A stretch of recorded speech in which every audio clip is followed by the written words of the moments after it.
Good evening, good afternoon, everyone. My name is Joel Viray, and of course, I am your reporter, part of Group 3.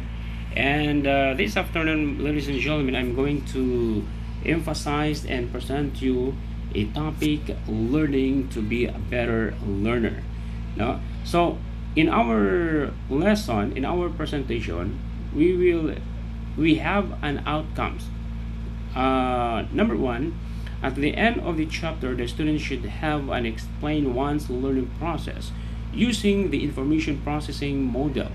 Number two, apply metacognition in learning situations. Use study strategies to be a better learner. And number four, reflected on oneself as a self-regulated learner. Now, you may know of one who from freshman and year after year makes it a new year resolution to study more, study better until they finish and graduate in college. However, that 4 years of repeated and unending resolutions, still nothing happens. So to make a resolution before year end is not bad at all, because at the end of the day, you are dreaming of, you are longing a change from your own style in study, in your learning. At the start of a new year, you want to focus your study as a stepping stone to become a better learner. But the question now is, how many of us here who are actually used to a kind of New Year resolution every year? Could we say that we fulfill our promises that we made during year end? Of course, the answer to that very personal question is obviously no one. No one of us here, we are able religiously work it out, right?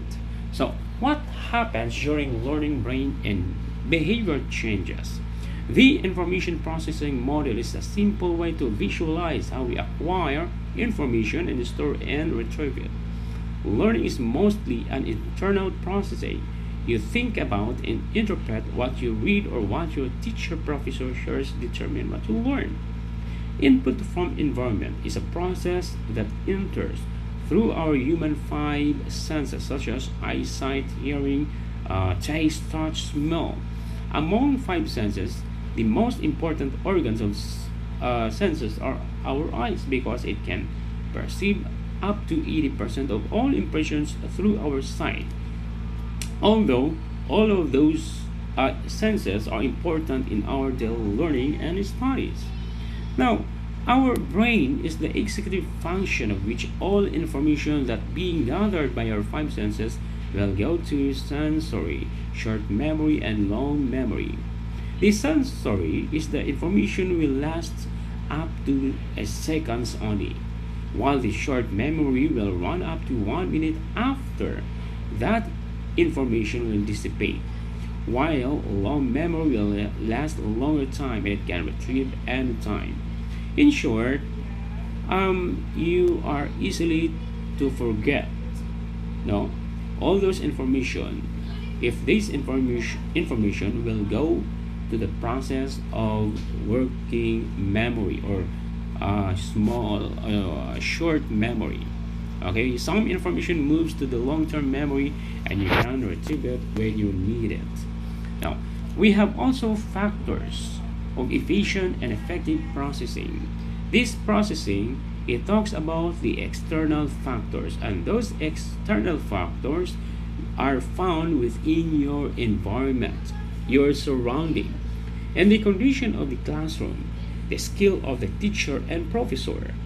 These factors, it talks about the learner's ability to make use of one executive function, determines how one can be in mastering what they are learning.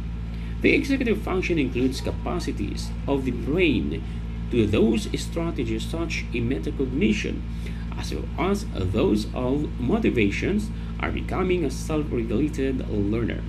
A learner who is self-aware, intentional in the use of strategy, and one who is internally motivated to learn and believes he or she can do it will more likely succeed. Read on to learn how you can manage to achieve as well. That's all. Good afternoon.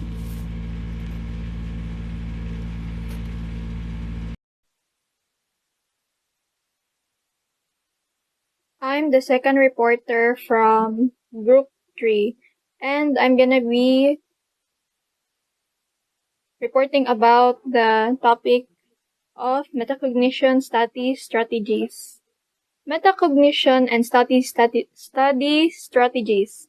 In this new decade of a millennium and even more in the next ones, you need to develop your skills in learning, fulfillment both in personal and professional lives, in all aspects of yourself. Discussed in this course, physical, sexual, digital, psychological, and spiritual, or even philosophical.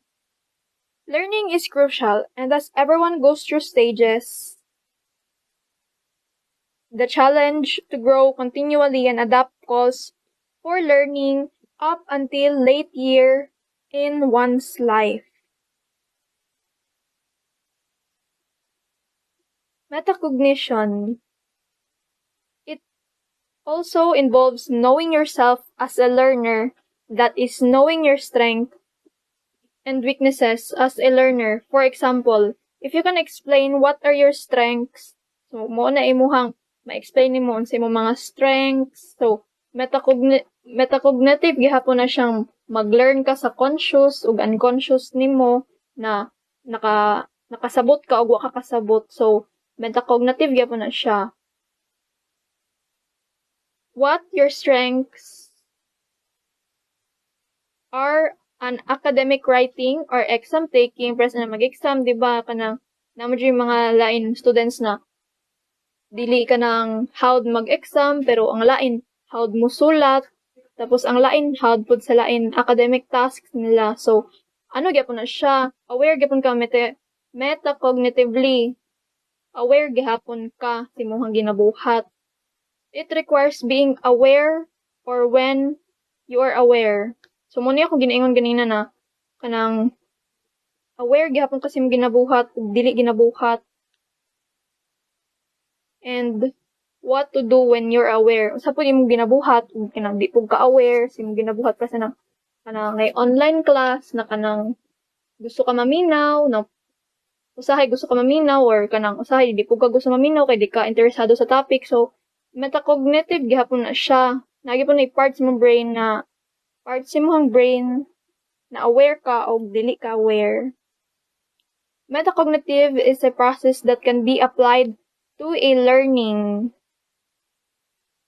and thinking in all discipline and context. So, maano gyapon nimo ni siya no, kanang makonek-connect gyapon nimo siya masking asa ba kanang ang metacognitive daw kay kanang masking asa siya nimo makita whether mag-learn ka or dili. Yeah, essential po siya na skill sa imong life. Therefore, metacognitive skills to be taught and discussed with students. Moreover, it involves thinking about thinking. It may also refer to acquiring new information, being conscious, and your own thinking. And learning process is known as metacognition. So, muna gihapon akong gidiscuss ganina na unsa na ang metacognition. Tapos when you understand that idea, A is more difficult for you to acquire than the concept of B, for instance. Or when you realize that when strategy to tackling an issue isn't working and choose to try another, you're engaging to metacognition. So, muna siya ang ako picture nakita sa Google, kay nag-acquire mo ko sa Google og more information. So, learning gapon na siya kanang pras anang nag-search ko sa Google o gusto na ko mahibalan o dili mahibalan about anina report. So, metacognition, intentional thinking about how you think and learning. Ang cognition po daw kay your thinking activities and process. I am wondering, what do I already know about this topic? Where did I get stuck when trying to solve this problem? It reminds me of what is the assignment asking me to do. Plus, mga assignment na gihatag sa ato mga teacher. Diba, gina-figure out man nato nag-ato. Tapos, kung gusto po Mulisdan ta, pwede po ta mga tana sa kong teacher. So, learning gihapon na siya. I am figuring out what are the steps that I need to follow more. Kasi gusto ka magluto na sa YouTube ang mga procedure, learning gihapon na siya. Kung ka nang gawander ka, masking maayo man or dili na thoughts, so metacognition gihapon na siya. Metacognition, so muna ning murag ikaduha na part sa akong report na about sa metacognition that involves and regulation. Metacognition, balik. The term comes from the root word meta. That means to understand, to know. And napagkuy ako ang example about sa metacognition in my own words.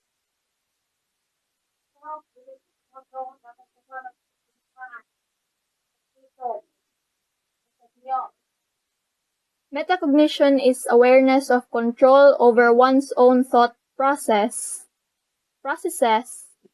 Metacognition can take many forms, such as being aware that you have trouble recalling di ba, makatimaan man tag pangalan sa tao or sa atong mga butang na mga memories or like sa games, makalimot ka.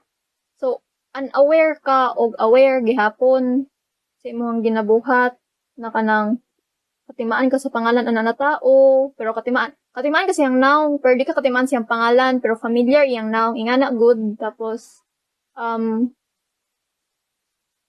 plus you are telling yourself to try to recall someone you just met, plus na feeling good, so gyapon na siya, metacognitive gihapon na siya. So, muna ni ang number 1,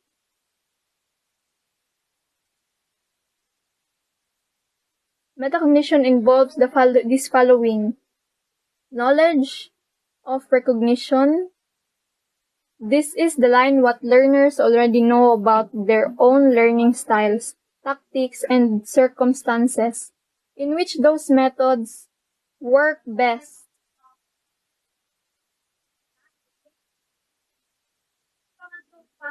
Learners may acquire declarative, truthful, procedural, method or process, or conditional knowledge application of declarative and procedural knowledge. These three are regarded as fundamental components of conceptual knowledge. Regulation of cognition refers to understanding of how students recognize. Muning number 2, regulation of cognition.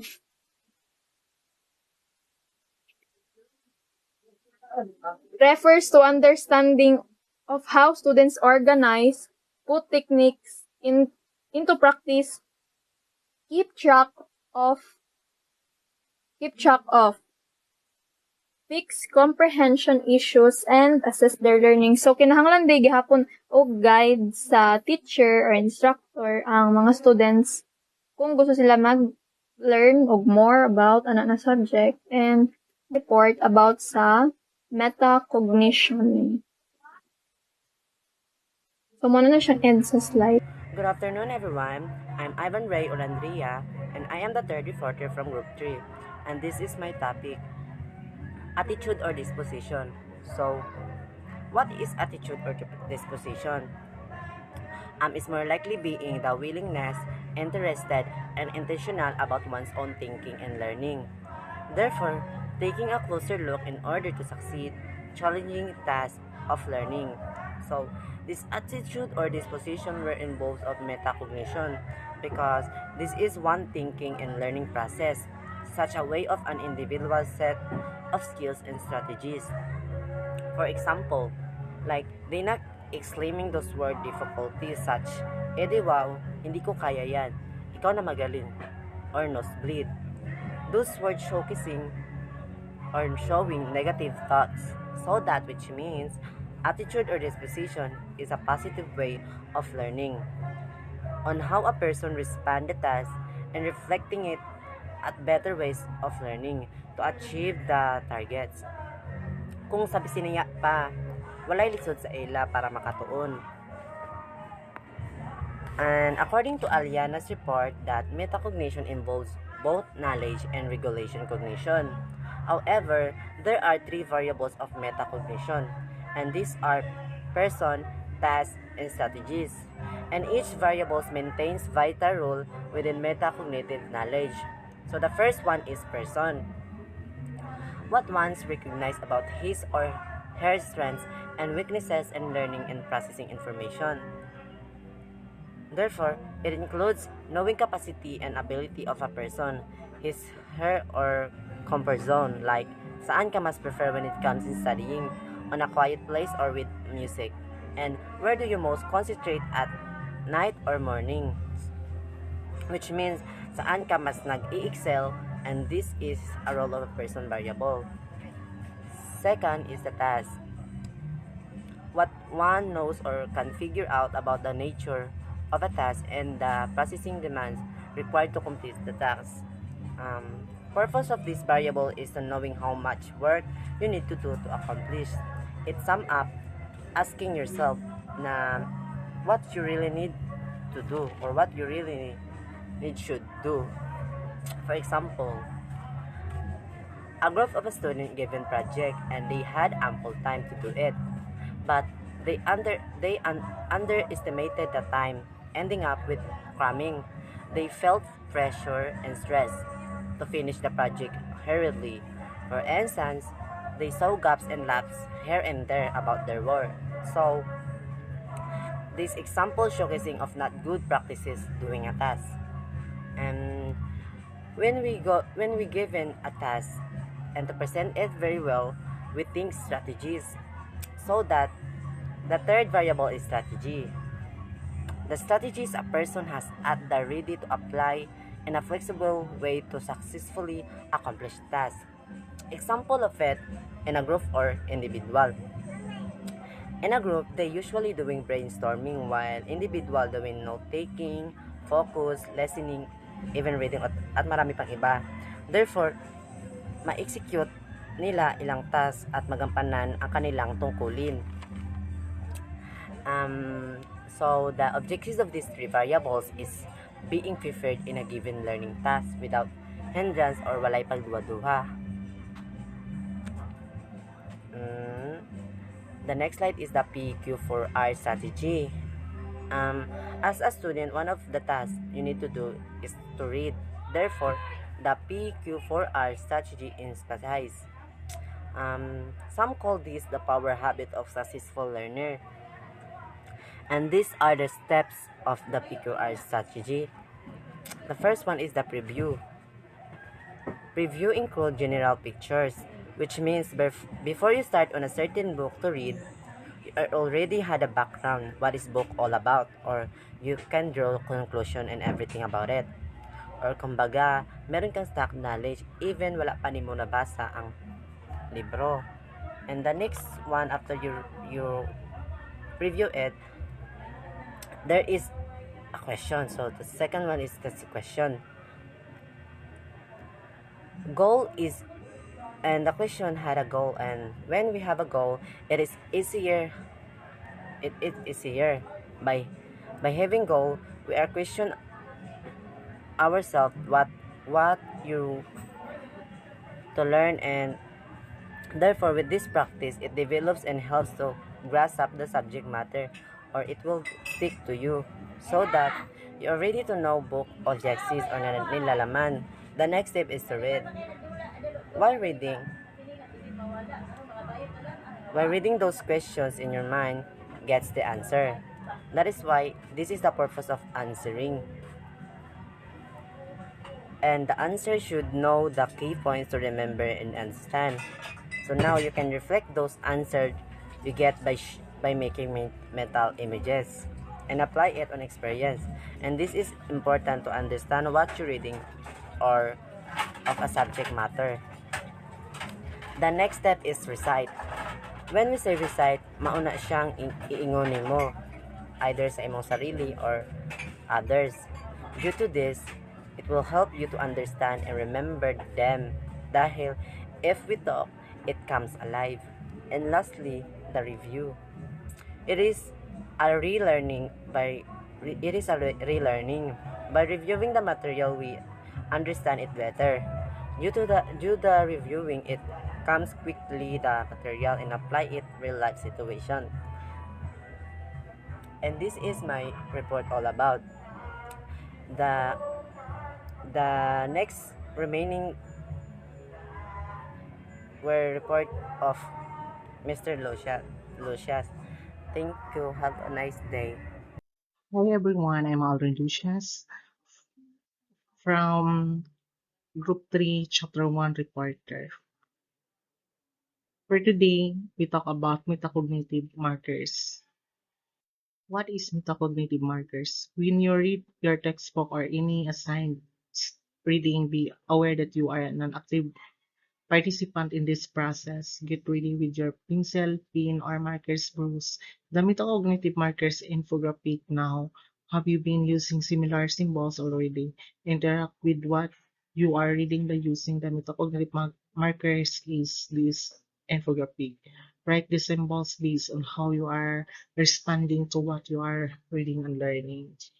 So metacognitive markers is use the markers to reflect your thinking for questions you have about the text, for the information or details about the text.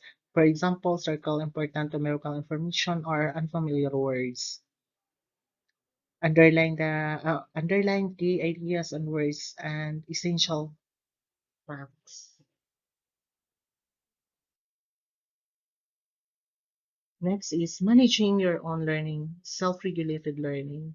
When you use knowledge of how the brain learns, apply metacognitive strategies and are happy, enthusiastic, and confident to learn, you have become a self-regulated learning.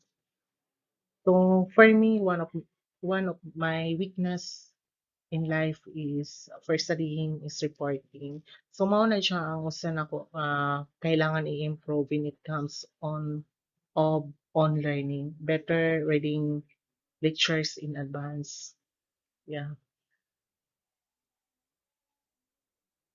Self-regulation develops in basically three steps. So first is adherence.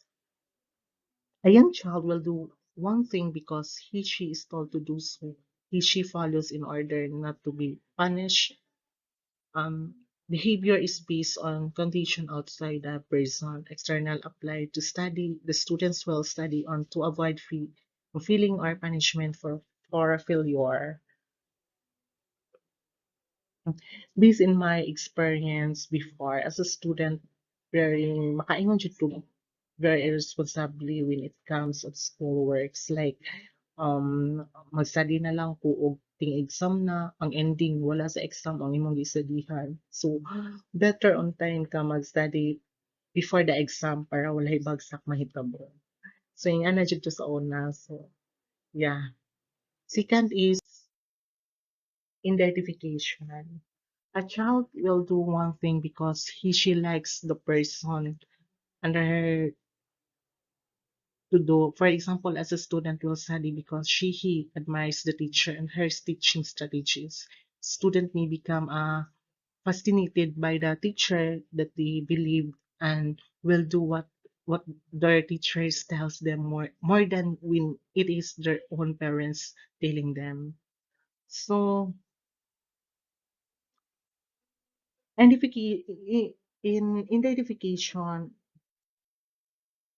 if favorite nimo ang or if favorite nimo or gusto nimo na tao ang naipabuhat sa imo kay buhaton na dayon na nimo, unlike sa dili nimo gusto na tao kay dili jud nimo siya buhaton like what you see a PowerPoint, mas nituman pa siya sa iyang teacher kaysa sa iyang parents. So it means ma-motivate siya if that person ma-admire niya. Yeah. So third is internalization. Internalization, an individual will do something because she values it. She understands the task and believes that is a good thing to do. Her actions are self-directed. Her motivations spring from his or own beliefs and goals. This is when one of one has truly developed self-regulation. Yeah. For me, for me, internalization is follow your own decision. You are a independent na person, like if na kay task o kung sa imong buhaton dili ka pa-affect sa uban because you are organize your own work rather than being told what to do by other people because you are a self-directed learners. Yeah. Next is, according to Zimmerman 2002, self-regulation transformed mental abilities to academic skills. Self-regulated students want to learn, they decidedly do and actively work on it on an internal level. It's not something that simply happens to the as a reaction to someone teaching them. Students invest their feelings, thoughts, and behavior in learning and attending goals. Yeah. Now, self-regulation is the ability to understand and manage your behavior and your action to feelings and things happening around you. So, yeah, there's a saying na managing and caring for the self-learning to be a better student. So, getting stress out of your life, it takes more than the prayer alone. You must take an action to make change and stop doing whatever is causing the stress. You can learn to calm down in the way you handle things. Yeah. That's all, everyone. Thank you. Thank you. Thank you for listening.